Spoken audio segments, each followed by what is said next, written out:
Welcome to the Whiskey Congress. Honest, open talk dedicated to speaking the truth to those who are open to hearing it. Black, white, right, left. Most importantly, honest, bold, and fueled by good whiskey. In Whiskey Veritas, we are Whiskey Congress. Join the evolution. Welcome again to Whiskey Congress. I'm coming to you from the Cleveland studio and drinking a glass of water. Steve is not here. Where are you, Steve? I am in Cabo San Lucas. It's a very, very beautiful tropical place. Not too tropical though, because it's not humid. But it is beautiful. I'm looking at the Pacific Ocean right now. Some sand dunes, a giant man-made lagoon. Actually, the largest man-made lagoon in the world. Basically, it's a giant swimming pool. A lot of palm trees. Just saw a little gecko run by. So yeah, I'm in a nice place. Yeah, you are. I've been following vicariously on Facebook a little bit. It looks amazing down there. Any incredible vacation stories to share before we get into politics and such? Yeah. So how about this? Yesterday, I'm not a big golfer, but I occasionally swing the clubs. And yesterday, got an opportunity to play on Tiger Woods' own, the first course that Tiger Woods designed.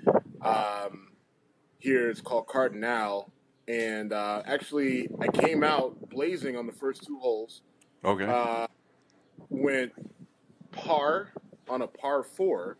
Okay. And then won over on a par 5, and then went to complete shit after that. Was the influence of Corona Light causing problems, or just your natural golf? No, actually, you know what? Actually, I didn't get too deep. I didn't go into. I wanted to be somewhat lucid, so I didn't partake too much beforehand. It's just, I'm a bigger, thicker guy, and golf is tough if you don't practice or play. So between me just being tight from lifting and not playing that often, I think the fatigue factor kind of kicked in early. I mean, it was warm, and it's a tough course. I mean, it's designed by Tiger. It's a top 50 in the world. So, the guys I was playing with, there was a lot of self-deprecating humor early just to kind of, counteract the fact that, I'm not going to play well. These guys play not only all the time, but they play this course regularly because they basically live here. So I was pleasantly surprised when I come out on the first two holes and didn't, stink it up. And then, all right, well, you got to play golf on a Tiger Woods course, and I haven't, so you're one up on that one. So how in touch with the world are you out there? And my guess is not very. Good. Well, it feels good, doesn't it? Part of the reason is a lot of the TV here, so the channels. It's weird. They have some American channels, but most of them, most of the channels here are in Spanish. Right. So, and not only that, the subtitles are Spanish, and it's a resort, so you're kind of limited. Right. But I have somewhat kept track, via my phone. But even my phone is somewhat limited because I'm on Mexican servers. Okay. So what's interesting is a lot of the ads are in Spanish for Spanish Viagra, which is hilarious. You know what? If I try to do in character, yes. Don't. So how much you've been following so Barr testifies in front of the Senate and then was scheduled to testify in front of the House or House subcommittee, and he didn't today. He did not today. He basically said he didn't like the format that they wanted was for the lawyers of the representatives to be able to ask him questions directly. And honestly, I think he should be there, but I understand why he wouldn't let that happen. That's kind of a chicken shit move on the Democrats' part for wanting to not ask him. If you want to ask the Attorney General a question, ask him. Why do you need an attorney to do it for you? Yeah, and that's the thing. I mean, I think again, the Democrats are taking the wrong approach. I think that what they're trying to do is ensure that they make it seem that it's official as possible. But I mean, the reality is, listen, congressional testimony is congressional testimony, and what's said during that testimony is on the record. Right. Right. Like, so putting in the buffer of an attorney is just more of is more for looks. Now, I mean, there's some legal wrangling you could maybe say that you could maybe put in there, but I mean, it's an official congressional proceeding, but it's not an official judicial proceeding. So the need for the attorneys, like, it just like I don't see the reasoning for it. I'm sure that there's some legal jargon you can throw out there to try to explain it, but I think it is a bad move on their part. But I mean, it's also Barr. It also gives, like, Barr is just using that as a reason not to show up. I pretty much guarantee he probably wasn't going to show up no matter what the format was. Then don't give him an excuse. Agreed. I agree with that. But I mean, I think we both can agree that there's a pretty good chance he wasn't showing up, sure, no matter what format they gave him. Sure, but again, other than only Republicans asking him questions, right, that he wrote himself. Right. Well, so his testimony in front of the Senate was, I would call, let me be generous. It was very nuanced, very stylized.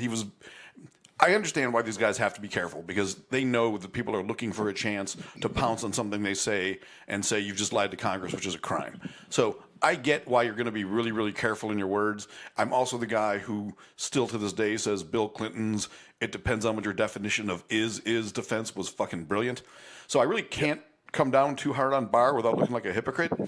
Having said that, it was painful to watch just in both directions. Yeah.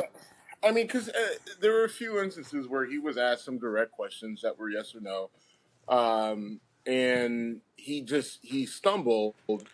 And I guess the issue is Bill Clinton, when he was in the same position, didn't stumble, didn't really miss a beat. And you can make the argument, well, Bill Clinton was a lawyer, blah blah blah, but so is Barr. He's Attorney General. So, I mean, you would think that he would be able to transition in and out of some of these questions just better, and he didn't look great doing it. And some of his responses were, I don't think they were as nuanced as you're giving him credit for. I think that they were just flat out bad. Okay.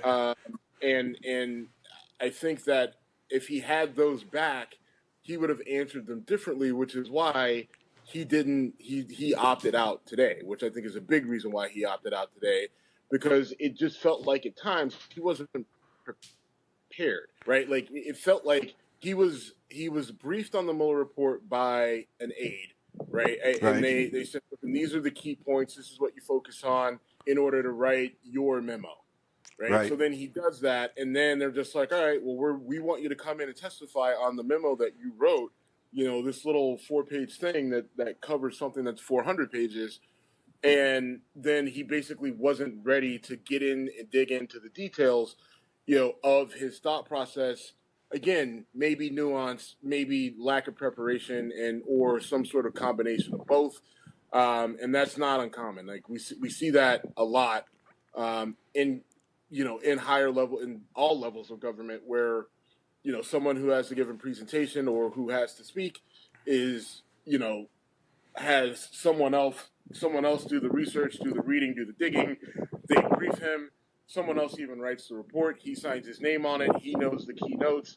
And then it's just like, oh, yeah, by the way, this is dog shit. You need to come in and talk about it. And they have to hem and haw and give sort of, dance around what the answers are. And it didn't look good. I agree. There's an empty chair in front of the House of Representatives, and one of them placed a not really stuffed, but a chicken in it. And one of the one congressman had a bucket of KFC. And I saw that as well. Which is really awful. I mean, even if I agree with the political side of where they're going, come on. You should not be in the House of Representatives munching on KFC as a way of saying the Attorney General is a chicken. I mean, come on, we're dumbing it down. Yeah, and KFC is terrible. So there's that. All right. So anyway, he's not going to testify. He's he dodged the issue of what he really read and didn't read. So I'm sorry, Jim. A little bit of breaking news on our show. Okay. Facebook just banned Louis Farrakhan, Alex Jones, and a few other people known for being very inflammatory. Okay. Interesting. It's interesting because, I mean, Alex Jones is not a surprise. Louis Farrakhan had been flying under the radar, but, I mean, he's a guy who's been very inflammatory, especially when it comes to, criticizing Jews, Israel, white people in general. And, conservatives have been calling for a ban of Louis Farrakhan, considering the number of conservative people who have been banned from platforms like Twitter and things like that. So for Facebook to make this move, I think it's a olive branch to conservatives in a way to show that, hey, look, we're objective. But I think that, Facebook is a little bit different than Twitter because Facebook isn't so much about banning people as it is about just, selling everyone's information for, to the highest bidder. Right. I think, conservatives would be a lot happier if this was happening on Twitter, but it is an interesting move on their part. Isn't Alex Jones already banned on Twitter? He is. He is, yeah, but this happened on Facebook. Okay, I know, I understand. So what I'm saying is that conservatives would like to see Louis Farrakhan banned on Twitter. Oh, okay, not just Facebook. Not just Facebook. Gotcha. Anyway, I thought that was interesting. We can move on. No, it's fine. It is interesting, and it's weird to me breaking breaking news from Mexico. So what's interesting to me about it, though, is Facebook is not like the other things in the sense that you don't. If you don't follow someone, never mind. I'm not going to go down that road. But Facebook, to me, is more like what you do with your friends and family, whereas Twitter is where the real trolling and stupid stuff happens. In Facebook, you're typically arguing with people you know. Not that makes it better in all occasions. So Rod Rosenstein's going to step down as Deputy Attorney General. That's not a shocker to me. I don't think it's a shocker to anyone, right? I mean, he was the face of the who's keeping a leash on Mueller. One other important thing to say, by the way, is Joe Biden and many other Democrats are calling for Barr to step down or be impeached. And Nancy Pelosi, who has been very adamant that they're not going to try to impeach the president, has said that Barr lied to Congress and cited a few examples. And one of those examples was apparently Mueller wrote a letter to Barr after his 4-page memo came out expressing his displeasure with how the memo represented his report. And Barr basically denied that conversation took place and then later acknowledged it did. So I don't know. I think trying to impeach Barr would be a political stunt that I think would backfire. So here's the thing that's starting to come up, right? So I think the Trump administration as a whole has found this really interesting place where they exist in, listen, we're gonna come right up to the line. We're gonna dance on that line. Our toes may go an inch or so over that line, and we may tell partial truths about it, and we'll say various things in the media. They'll call for impeachment, but the response is going to be from any sensible person who can meet in the middle is impeachment is a bad move. It's a bad look. We don't have the numbers for it. You've got Democrats in control of Congress, but the Senate is controlled by Republicans, and the White House is controlled by Trump and Pence. So it's just an interesting niche where I think some of the stuff they do on purpose. They say these things, they do these things, especially lately over the last year, knowing that that the legality is vague, right? Okay. And yet they also know that they're in a. Can you hear me? I can hear you. Yeah, I was just stretching. Go ahead. I can hear you just fine. Can you not hear me? We are experiencing technical difficulties, folks. Go. Okay, sorry about that, folks. We had some technical difficulties, as Jim said. The downside of doing the podcast in remote locations with pretty good Wi-Fi, but not perfect. So, as I was saying, I think that the Trump administration may be onto something where they pull some of these stunts that butt up against the line of legality, and they know that they've got the court of public opinion to a degree on their side, in that they've got their base, right? Like, you've got the MAGA faithful, and then at the same time you have other people who will say, if you go down the road of impeachment, you don't have the Senate and you could have problems, right? And so that's kind of the line in the sand, that they'll continue to come right up to, and they won't do anything so egregious that even Republicans find it repugnant enough to say, all right, we got to get this guy out. But whether it's Trump or, in this case, Barr, or whoever is answerable, whoever has to answer to Congress, which is not Stephen Miller, by the way, which is interesting. But whoever had to be confirmed, who then becomes who has to answer to Congress and the Senate.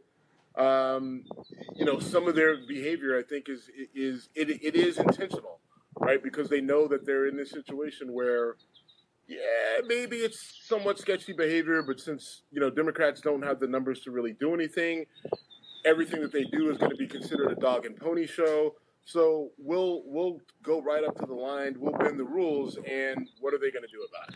Yeah, and I think that it's nothing new, but the partisan politics of this, and Trump even came out and said that everyone who's running for president and had a chance to question this guy is he called it unfair or whatever. I don't remember his exact quote. Well, anything that is negative against him, right, is unfair, or his administration, is unfair or illegal.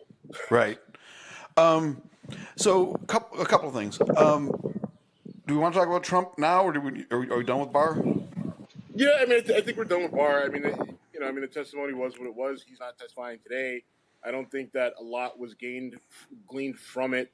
I think if you're a Democrat, you didn't have any faith in Barr to begin with, and you have even less faith in him now that he's an objective attorney general.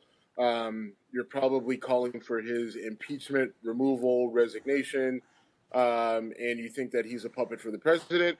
And if you're a Trump supporter, you think that Barr is a masterful, nuanced attorney general who outsmarted the Democrats and is doing his job better than Eric Holder did his job. And you're probably saying, you've probably tweeted or put something on Facebook dealing with the Fast and Furious issue that happened under the Obama administration. Fox was talking about that today. In fact, one of the members on the Fox show, Outnumbered, was saying that he was in favor of going after Holder, and he feels that the same should apply to Barr. So that was a Fox News person. But my thought about going after Barr is, even my biggest concern is who comes next. As much as I'm not a fan of William Barr, I was really not a fan of his predecessor, Jeff Sessions, and who knows, if Trump is asked to nominate a new attorney general, he's going to go as far, anti-immigrant right-wing as he possibly can, and I just assume leave it be. I think we're dealing with the devil we know right now, and I think that's the way to go. Even though I do agree with Democrats that Barr is definitely showing a great deal of loyalty to Trump. So Trump is now. Yeah, I think, and again, I think Democrats need to be careful there. If it's about party loyalty, then the Fast and Furious situation. Sorry, that's a little. We have golf. We travel by golf cart on this resort. And they're gas powered, so they're kind of loud. But you got to be careful if you're a Democrat or even Eric Holder himself. That Fast and Furious situation was a debacle. Congress investigated. he didn't, he wasn't aware of what was going on until probably, a couple years into it after the worst things had happened. But it still happened under his watch, and he put up a lot of roadblocks into Congress investigating what really happened there. And eventually, the Obama administration released the documents that kind of gave an explanation as to what the hell happened.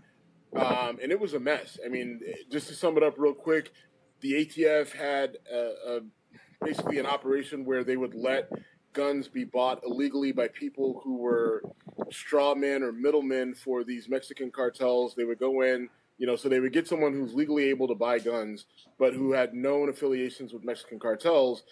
They would go in, buy the guns, take the guns, and the guns would end up in these Mexican cartels, and then the guns were basically lost in Mexico. Right? Like, they're like, all right, we're going to track them. And then, they tracked them out of the parking lot, and then they lost them. And then the guns ended up being responsible for the death of two Border Patrol agent and an ICE agent. And the question is, all right, so what was the point of all this? Now, what usually doesn't get said is that eventually, everyone that they believe was responsible for these two murders, those people were caught, apprehended, arrested, and sentenced to long prison sentences, and even the straw men in some of these instances were arrested and sentenced to jail. And some of the guns were recovered, but I mean, they allowed 2,000 guns to be bought illegally, and they only recovered a few hundred. So there's a lot of questions about that, about why that was a good idea. From the beginning, why that was a good idea. And then the execution was just awful. Right. So I have no issue with going, at least getting more information out of, Eric Holder and the ATF as to what the fuck happened there. I know a couple people resigned and were fired, but I mean, 2 people died because of this terrible fucking plan. And I just think, we can't be so partisan as to look at Eric Holder as just this great guy. Right. The whole Obama administration was great, and there were no fuck ups. That was bad. So yeah. I agree. So yeah, Rosenstein stepping down comes as a surprise to nobody, and really doesn't impact much, as he was the number 2 guy anyway, and it's clear that Barr has taken up that mantle. Trump is suing Deutsche Bank, by the way. He's suing Deutsche Bank to prevent them from releasing subpoenaed financial records, which I find fascinating. I mean, yep. And you have long contended that Trump isn't as rich as he says he is. Yes. I still think that he's probably worth about $1 billion, which is still insanely rich. But I mean, he's not up there with Jerry Jones, Warren Buffett, or even Jerry Jones. And so I saw, by the way, and I think about that only because Jerry Jones has a $250 million yacht. But Trump owes some money to Deutsche Bank, and he doesn't want his financials to get out there. On the one hand, I can understand. I mean, having known some really, really wealthy people coming from Youngstown, which sounds odd, which sounds almost like an oxymoron, but trust me, there's a couple there. There's a lot of wealthy people in this country who pay a lot of money so that their financial information does not get out there. So on the one hand, I understand it, but once you step into the public sector, right, as a public servant, as a public official, right, and now he's the president, the top public official, that sort of veil of secrecy needs to go away. So while I understand why he's doing it, and I get why he's fighting it, I think it's a bad precedent to allow that to happen. If you want to run for president, guess what? You wanted to buy an NFL team and they wanted to know what your money was really about.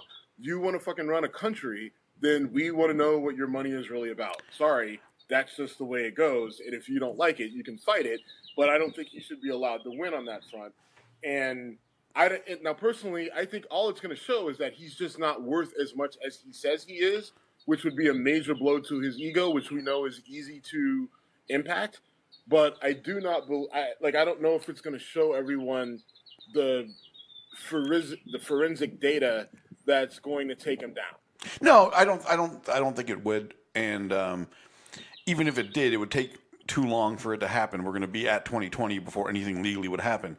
But the fact that he's fighting the release of those records, to me, is telling. And I hate about, well, what about your guy arguments? But it's hard for me not to think, like, if I won't even say Obama, if Bill Clinton were to, or Hillary Clinton would have been elected and sued something from getting released after it was court ordered, I think there would be some uproar from the other side, and I'll just leave it at that. There was. I mean, there were instances where, I mean, with the what was that, Whitewater scandal?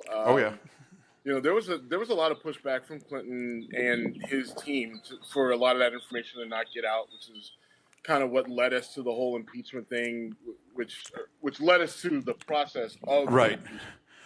Well, it led to him lying about getting a blowjob, is what it did. Yes. And then even just talking about that Fast and Furious thing, I mean, Obama stepped in and issued executive privilege or whatever to prevent those documents from getting out about Fast and Furious. Now, he eventually ended up letting them out, but part of it is just about slow playing the process, right? I mean, Trump doesn't want the info out, but if he can slow play it as long as possible and get things tied up in courts, until after 2020, then he's going to do whatever he has to, right? I mean, I think you're going to see him and people in his organization suing a lot of people to tie things up in court, to slow things down, to prevent information coming out prior to the 2020 election. Right. I agree. And then another thing, and I don't know if you caught this or not, but Alec Baldwin went on some, I think it was an MSNBC show, but I don't remember what show it was, so I don't want to state that as fact. And he made a comment about, Trump fooling all the folks in flyover country or something to that effect. And that, to me, is part of the reason why Democrats are losing middle America. Because I like Alec Baldwin as an actor, and I thought his epic meltdown years ago was fucking hilarious. But and he does a great job impersonating Trump, so I understand why they talk to him. But a lot of what made Trump successful was pinning you in the Midwest, you in the small towns against the Hollywood and East Coast elites. And then Alec Baldwin, who could not embody that more, comes out and says that. Now, he immediately backtracked, but too late, Alec. They got the soundbite. That's all they need. So I think bad move, Mr. Baldwin. Yeah, I mean, here's the problem. I mean, MSNBC, CNN, they keep going to people like Alec Baldwin and Alyssa Milano, and they keep going to these people in Hollywood who just, I mean, they're not, I mean, they keep going to these people and then giving them a platform to say whatever it is they want to say, knowing that it's going to be anti-Trump, it's going to be very progressive left-leaning from a political standpoint, social standpoint, and they're just completely tone deaf to the fact that middle America is a little bit more conservative, whether it's Ohio or Missouri or Montana or whatever it might be, and that the politics are different, and that not everybody thinks, not like just because Alec Baldwin says it doesn't mean shit. I mean, it may mean a lot to people in New York, the people who want his money and want his business, and the same thing with, people on the West Coast, but to the people in the middle, not so much. Well, and nobody likes being called stupid. So when you paint someone as stupid, that doesn't help your cause. So anyway, Alec Baldwin, that's the sort of thing that should be happening on Colbert. Yeah, that'll still get the news, but I have no problem with celebrities voicing their political decisions or positions on either side. Having said that, and you know what? Hold on. It wouldn't be as bad as if there were more celebrities that just had not even necessarily an opposing point of view to the progressive far left ideology, but if there was just someone, who, like if there was a conservative or an independent, Hollywood person or group that came out and just said, hey, we're not too far one way or the other, or maybe we are to the right, but they weren't obnoxious about it. So they're not James Woods.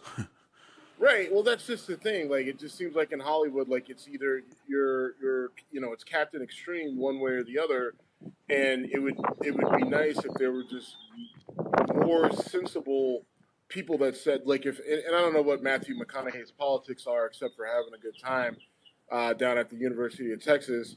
But, somebody like Matthew McConaughey just came out and said, like, I'm pro-America, and, what happens to, minorities and police is wrong, and but I'm not comfortable with the immigration situation right now, and whatever. Just had more of a independent, objective point of view, I guess.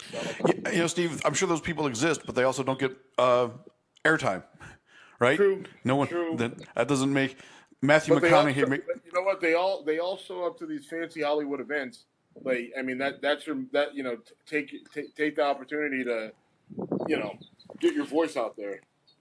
I think people with that mindset. If they even care, I mean, listen, if I were Matthew McConaughey or whoever, I don't know why he even came to mind, but if I were that person, I guess, I don't know, would I be that worried about it? Like, if I lived in places like this all the time, would I be going out of my way to get on MSNBC to talk about anything? Probably not. So, I mean, maybe that's the answer right there. Okay, I agree. And again, I think those people with that mentality generally are like, I don't really want to be thought of as a political activist, so they stay away. Yeah. All right, so as messed up as things might be with our politics, we are smooth sailing compared to what's going on in Venezuela. Venezuela is a fucking mess. Maduro has basically said, that the people opposing us are against the people of Venezuela, and he's threatening to use the military directly against his own citizens. People are knocking down barriers outside of government buildings. It's scary. Yeah, I mean, it is scary. It's really unfortunate for those people living there. A lot of those people are just caught in the middle, just trying to exist, and this thing is going on. It's so incredibly destructive. Now, every conservative is saying, see, this is what socialism gets you. And I would push back and say, no, this is what a fucking dictator gets you. A military dictatorship gets you, yeah. Right. Like, this is a military dictatorship, and you can blame socialism, but the same shit could happen here. Like, listen, you put someone in, Trump is in office, so I'm using him. I'm not saying Trump will or would do this. But the president of the United States could flip out, and everyone talks about our institutions and how they're infallible. It's bullshit, right? Because it's pieces of paper and humans, right? So you get a person in there who has control of the military, and then decides that he's just like, you know what? I'm not leaving the White House. Come make me. And I got, you know what I mean? And right. Some of these military people, and the question is, as long as the other, at that point in time, you're relying on the military people to make the right decisions. But if they don't make the right decisions and they side with the president, they can easily turn this place into a banana republic, and it would be a fucking mess. Right? Because there are certain people who want that, right? There are small factions of people who would love to see that happen in this country. And then if it started at the top with the president and even a small percentage of the military, it would completely destabilize the United States. Right, let's not joke around about, oh well, we're completely infallible because of our systems. Like, listen, I mean, you got small inner cities that are practically like war zones already. Right. So I mean, let's not act like we're just this perfect haven of this is why capitalism works. Like, yeah, it works pretty good most of the time, but that's because we haven't had anybody in power who really wanted to flip shit on its head. Well, I would argue we also have a fair bit of socialism in our country, and people just don't like to acknowledge it. And that has become the Fox News calling card of if a socialist like Bernie is elected, you'll be eating rats like the citizens of Venezuela. But just on a purely human from a purely human perspective, I don't know what we can do as the United States can do about it. Certainly, sending our military in there is not an option I like. There's arguments that we're partially responsible for this. I think we're very largely responsible for it. Right. I mean, and we do share a fair amount of responsibility. The question is, the guy opposing Maduro, where did he come from? Who found him and who decided that he needs to be the opposition leader? And that arrow points directly at the United States and the Trump administration. and what we know, this country has a really bad history of, removing a dictator, putting in someone else, and having it go completely sideways. I mean, and I don't see any sort of relief or reprieve of this, no matter what happens, whether Maduro stays in power or Guaido or Guido replaces him. It's not going to go good, right? I mean, it ends terribly, almost no matter what. But there's no way the U.S. should get involved without massive international support. Like basically every neighboring country to Venezuela and all of NATO, without massive international support, we just can't do this shit anymore. It doesn't work. I got nothing more to say about it. Yeah. I mean, if you remember what Trump campaigned on, the real question will be, remember, he wants to pull us out of these, foreign conflicts and America first. So if he sends troops down to Venezuela to overthrow Maduro or whatever, then the question is that going back on a campaign promise? Yeah, but I mean, his promises don't really mean anything. And while he has not done a great job of getting us out of foreign conflicts, in principle, that's something I agree with him on. We would be much better off. I'm not saying it's right or wrong, but I mean, if he campaigned on we're not going to do this anymore, and then he opens up a new one, yeah, and we do it, then I don't know. Is that something that he gets called to task for? I mean, probably not. I'm sure people on the left will, but again, his base will ignore it, and it won't really result in any sort of harm that comes to him in terms of polling or electability. So it's almost kind of like it's not a point it's not a point, Right. It doesn't matter. I want to completely switch gears because something you and I have talked about in the past has seen a lot of change, and this actually, again, kind of the current administration deserves credit for it. You and I have both been using CBD for some time. I think it helps me sleep and helps me feel better. And it was a weird thing in Ohio because the Ohio Board of Pharmacy said CBD is not legal and you'll be prosecuted if you use or sell it. Some places followed that, some places didn't because who's the Ohio Board of Pharmacy to try to be a law enforcement agency. But the 2018 federal farm bill legalized hemp. CBD is now all over the place in Ohio. In fact, the one store near where you live that used to say we won't sell that because we don't want to risk our business is now selling it. And in fact, I bought some from them yesterday when I went and retrieved your hoodie. Thanks for that, by the way. No problem. I got a thing from Bed Bath & Beyond, typical Bed Bath & Beyond flyer. And the back of the magazine has a coupon that all of them have. And they're selling CBD at Bed Bath & Beyond now. So that's, that's as mainstream as it gets. Yeah, I mean, as long as it's hemp derived, it's under 0.03 THC level, and it is not promoted as like a health supplement. Right. Then yeah, you can sell it. So I mean, I think good. The more the merrier. I mean, I think, but the reality is. The key is you got to get marijuana, cannabis, weed, ganja, whatever you want to call it. We got to get it deschedulized. We got to get it legalized, and then we have to look at, looking back to the number of people that have, criminal records because of it, and their lives completely turned upside down. We need to address that as well. So while it's good. And I think CBD definitely has some positive impacts. Again, I use it to help me sleep. I use it for, just joint health and and inflammation. But really, I mean, you want the big guns, and that's cannabis, and we got a ways to go on that. Yeah, we got a ways to go, but this is an actual viable step in that direction, I think. And it also, to me, it gets rid of the stigma and the stupidity, because there were stories, and I heard one out of, I think, rural Ohio, one out of rural Kentucky, where sheriffs were doing SWAT raids on vape shops that were selling CBD, even though Yeah, I mean, I disagree there. I mean, I think the stigma and the stupidity is going to exist. Period. Even when it's legalized, you're gonna have stigma. You're gonna have stupidity.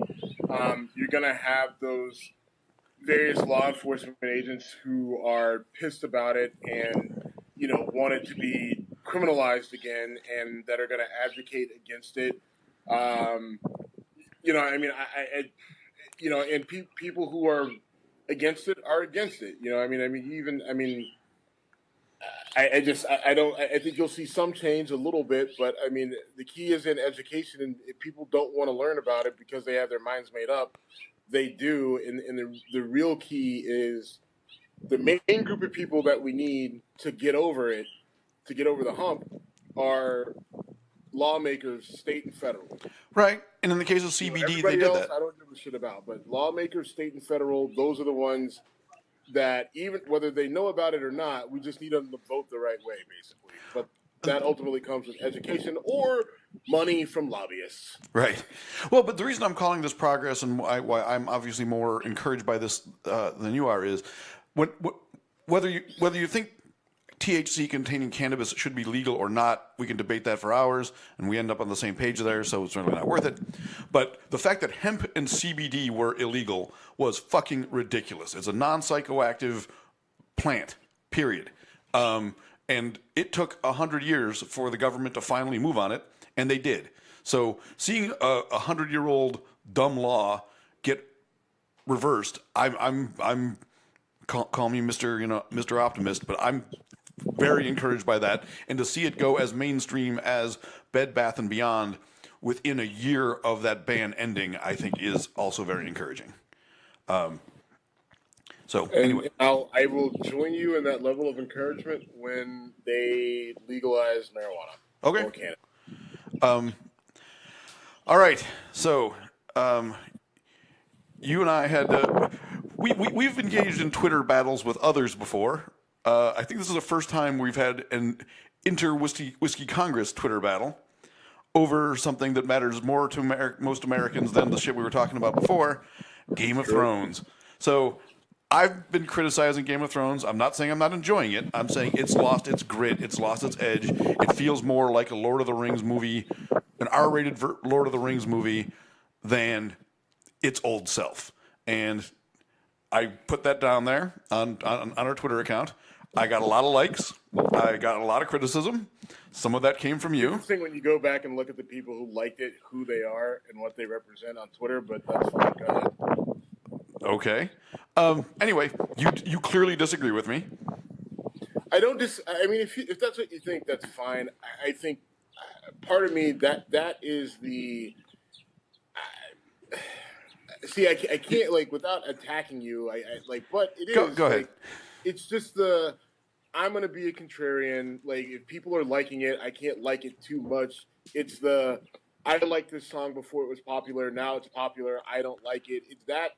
It's that mentality, and that's so fucking played. Like, just fucking enjoy it. But no one gives a shit that you are a wannabe movie critic. Like, just fucking enjoy it. If you're enjoying it, enjoy it. If not, don't fucking watch it. I don't understand what's so fucking hard about that. Or take your shit and go to fucking Reddit. No, I'm staying on Twitter. I'm saying what I'm saying. I stand by what I say. And again, if you can stand by it, I mean, it's not. I'm not being hipster. I like it. Likes from some fucking basement dweller. Congratulations. Okay, I don't know how many I got. I think it was more than that. But I'm not. Here, all right, so this is actually on a political ramification. I am criticizing something that I genuinely like. I'm criticizing it based on my perception. I'm not the book is much better guy because I've read like 2 paragraphs of the books once. And I'm not saying, oh, it's awful. I'm not trying to be an amateur movie critic. I'm taking something that I've been really invested in. So what are you saying? That you predicted that spoiler alert, if you haven't seen all right, yeah, stop listening. Episode 3, then stop listening right now. But if you have, then keep listening. So what are you saying? That you predicted everything that was going to happen? No. I'm saying the style of it. Old Game of Thrones would not have had the ending where everything's about to end, and then Arya flies in, does the dipsy-do with the knife drop, and stabs the Night King in the leg. What are you talking about? What are you talking?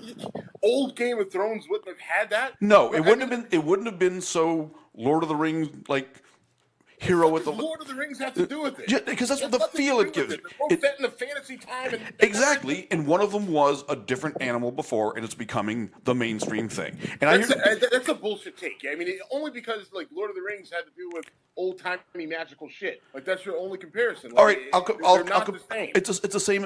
I would say the same thing about the Avengers, but I haven't seen the new movie yet. But it's that same. What is a Hollywood standard script, and what is a great novel getting turned into screen, and I think that has happened and flipped. But I mean, and I can make the argument that they have been telling you that Arya Stark was going to do this the entire existence. Like that's what she's been training for this entire time. Okay, and I'm fine with. Let's get away from Arya Stark. I've got a prediction for you, and if this prediction comes true, we can talk about it on the next show. But and again, spoiler if you haven't seen it. Ghost, the wolf, running alongside the Dothraki as they were charging into the initial fight. I've seen tons of stuff on Facebook and Twitter where people care more about Ghost, the white wolf, than they do about most of the people. So animal lovers are all up in arms about what's happening with Ghost. And I predict at the end of next episode, Ghost will turn up alive and crowds will cheer, and that will be your standard Hollywood, tie everything into a bow, wrap it up, and hand it to us, and not have that edge it had before. There's my prediction. Would you agree that would? That's so far off the beaten path. They only have fucking, however, what was it, 6 episodes for this season? So right. I doubt 3 to go. Waste more time on the wolf. If they do, will you acknowledge that my criticism is founded? If they do, but I mean, it's not, and I think that, if they do, then okay, fine. I'm still not exactly sure what your point is. I mean, I guess it's too Hollywood for you, but I think there's going to be something way bigger that happens in the next. I think ultimately this comes to a head with. There's a pretty big clue that's dropped in there with the red woman or the red lady or the red who's dead goddess red lady who killed herself. Because if you go back to whatever season it was when Arya was still a little girl, she's like, I see death in your eyes, and you're going to kill him with brown eyes, blue eyes, and green eyes, right? And so she killed the ones with the blue eyes, she killed the ones with the brown eyes, and the question is, who's left with green eyes? And that's Sansa. Okay. Okay. Hold on one second, okay, Steve? Yep. All right, so there were some technical difficulties on my end of that time, but they're resolved. And we're going to agree to disagree here. I just think from a bigger picture standpoint, though, all right, you don't like my opinion? Fine. The idea that if I'm not 100% on board, that I'm the bad guy, that kind of is where our political problems are, right? If you're not purely on one team, then you're on the other. And I'm saying that the vibe is switched, and I'm not happy about it, but I've ridden this train for 7 seasons, and I'm not quitting now. And my hope is that I end up being proven wrong, and they don't make it all cheesy and Ghost comes back. This is where I will agree with you. If this ends and Daenerys is made Queen of the 7 Kingdoms and a ruler of the 7 Kingdoms or whatever, then I'll definitely be disappointed. And Jon Snow is by her side, and everyone lives happily ever after. Yeah, right? like that will actually suck. But if this, if Daenerys ends up being driven by power, and what I would love to see, Jon Snow ends up having to kill Daenerys because she tries to kill him because he's got a claim to the throne, and something happens with Sansa and Arya, or maybe just Arya takes out. I mean, I think it's a little too Hollywood if Arya ends up picking out. Cersei, but I would like to see it, and so it's it's also okay if things we would like to happen in the things that we choose are entertainment for them, right? Like, I mean, what is that? Is that vibration coming from you? It's something. I'm beginning to think about my headphones, but I don't know why because I'm not using them. So, okay. But anyway, I got to point out one more cheesy Hollywood moment though. When Dany blasts the Night King with dragon fire from point blank range, and he walks through it and then smiles at her. Like, okay, the Night King is now fireproof. But according to you, if it was a true Hollywood moment, he would have melted and died, and that would have been the end. No, the fact that he walks out smirking and then they create the everything's about to end until. Okay. I mean, but now, like, so you don't have a standard, you don't have a bar. Like, that's just that. I mean, it's just your. It's my opinion. It's just your opinion, right? Fine, and like, it's your. Here's the thing: you're allowed to have an opinion, and I'm allowed to tell you it's a shitty one. Fair. That's fine. I'm fine with that. And we can do it on Twitter and watch people. Threatening to block my ability to use our Twitter, by the way, that is a form of censorship. I said, what did I say? I said you're tempted to. Yeah. All right. Before we speaking of Hollywood, before we get going, some bad news out of Hollywood. At age, I believe, 51, director John Singleton died. Best known for Boyz in the Hood, which was a fantastic movie. I remember talking to you about one of his other movies, the movie Higher Learning, which, in my opinion, was not a fantastic movie. But it was a great movie, but it was so. I mean, he was so young. He was only 22 when he wrote Boyz. He wrote and directed Boyz in the Hood, and he was only 22 or 23 years old. And that movie has such an impact. I mean, it really kind of catapulted Ice Cube and Cuba Gooding Jr. into the spotlight. Sure. You know, I mean, and those guys kind of took off running and never really looked back. It was also, I think, the first time a mainstream movie gave mostly white people a view of what life was like in South Central Los Angeles in that era, right? Yeah. White neighborhoods didn't show movies that depicted that, if they even existed in any kind of quality. This was the first really high quality, really well acted, really well directed movie that showed a lot of people, including me. I mean, that movie came out, I want to say it would have been 88, 89, somewhere in there. Maybe 90. But Boyz in the Hood was like 90, 91. Okay. So I was a freshman or sophomore in college. If John Singleton was 51 when he died, and he was 22 when he wrote and directed that movie, so just go back, then I think it was 91, 92 that movie 29 years would make it 1990, so okay. Somewhere there. But it was for me, I mean, I had been in the hood in Buffalo, like driving wise, but I had never interacted in the hood in Buffalo. And to see that movie done that well and to see it in such a mainstream way. And I think he was the youngest director ever nominated for Best Director, and I think he was the first Black American first Black person nominated for Best Director. So he was a mover and a shaker, and I guess he had a stroke and went into a coma, and they pulled the plug on him, and I'm not. I'm sad. Yeah, I mean it's tough. I mean, and he, I think a lot of Black directors and producers feel obligated to help, young Black actors get their start or get a chance because it's just hard. I mean, people always point to, I saw this movie and there was a Black person, and it there was a Black person, or there were 3 Black people, but 90% of the cast was white.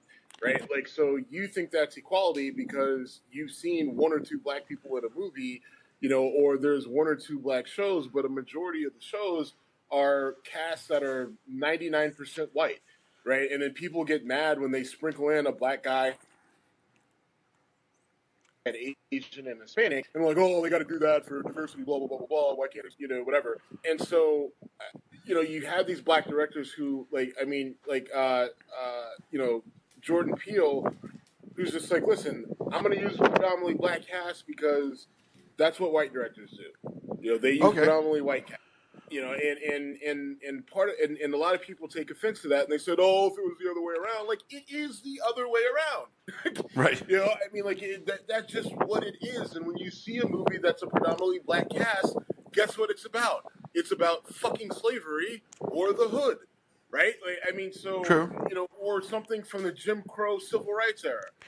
And so I think where John Singleton comes into play there is that he was really one of the first directors to just openly say, I'm going to talk about Black issues, and I'm not going to portray all Black people as thugs or gangsters or slaves or maids or right, we're just going to talk about what black people are in real life, in their day to day.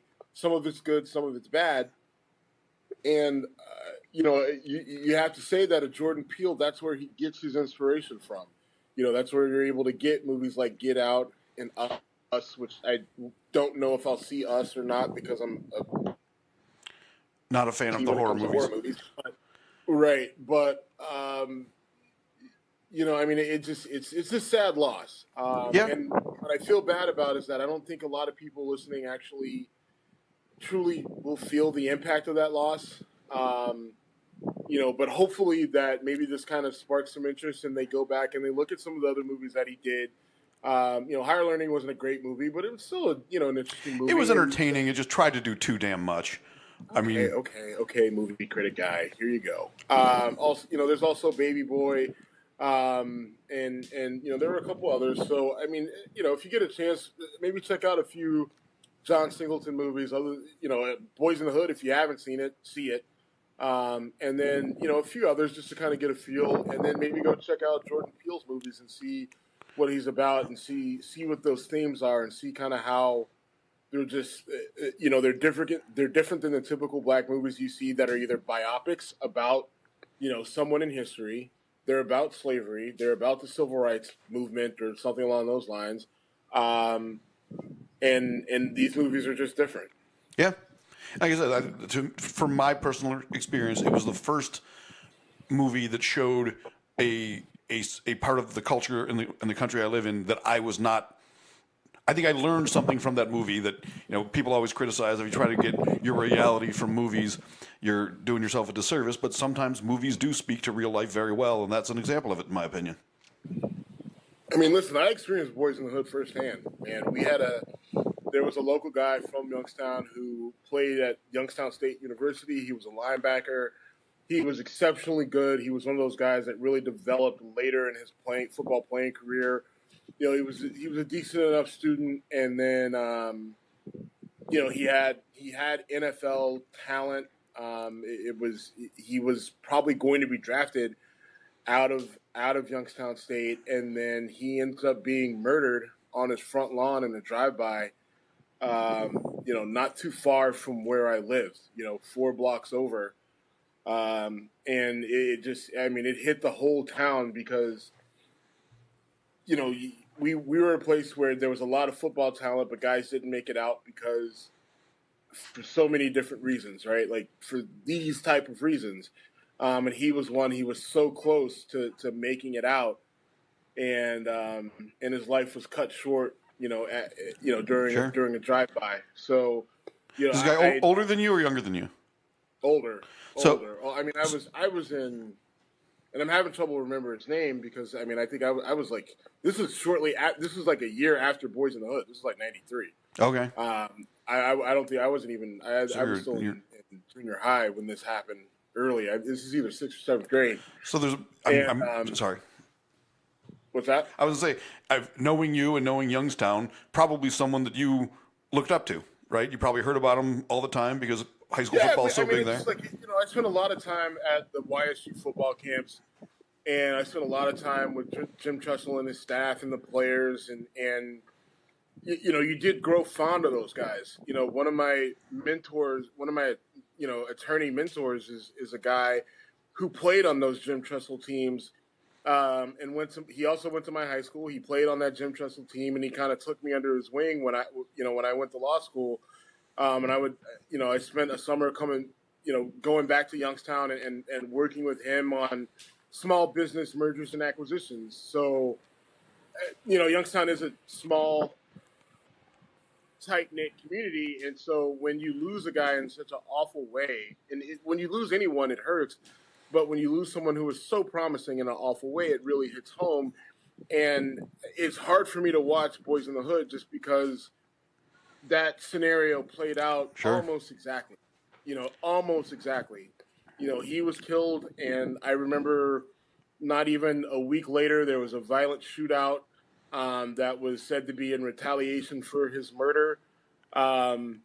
His family members kind of went a couple of different ways. There was a suicide. There was, another violent gang death, and then someone went on to be, pretty productive. But I mean, that's a cycle in the hood, and I mean, hopefully it's changing, but the reality is, like, we got a long way to go. Yep, I agree. And again, John Singleton put it on film as well as anyone's ever done it.